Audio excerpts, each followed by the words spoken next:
This week we're going to be talking about our artist Louise Nevelson and her assemblage artworks.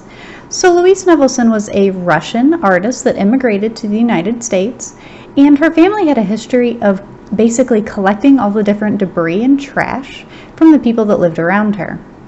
So in that, she decided to take all of these different pieces of trash and create different pieces of art from them. Her technique includes layering so that you can have objects in the back, middle, and in the front to fill in the space. The materials needed for this project are paper, pencil, scissors, glue, an open-faced box, and as you can see, my pieces of trash that I'm going to be using is some cardboard tubes. We are also going to be reviewing very briefly some different types of techniques to attach cardboard together in this image. Once you have collected all of your different pieces of trash, you are going to start to create 4 different sketches pertaining to what you guys would like to create. Please remember to also include layering, so things that are in the background, middle, and in the front where they are closest to the viewer. Now I'm going to be taking the concept sketch that I like the best, and then to the best of my ability try to recreate it in cardboard. So you can see that I'm just cutting down my cardboard tubes. I'm using circles, I'm using different heights, and I'm also eventually going to add in different layers.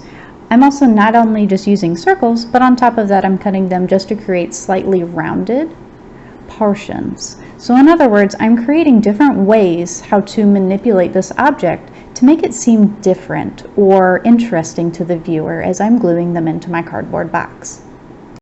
The really neat thing about assemblage sculptures is you can actually go back in as you guys are starting to build your sculpture and change it on the fly. So as you can see, there's sometimes that I'm like, I don't necessarily like where this is placed. I might move it, I might shift it, I might tweak how the object form itself is. And I'm always sitting there and saying, does this look as best as it could be? How does this look to the viewer?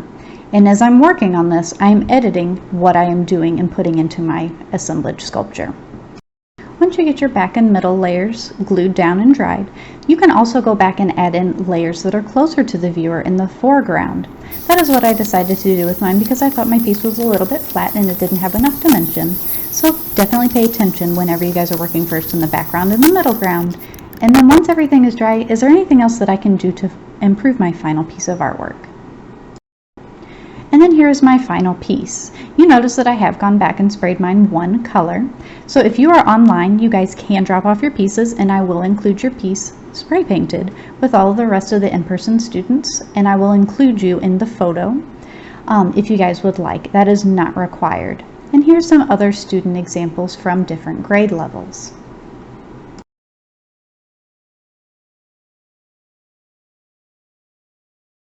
Awesome job, everyone.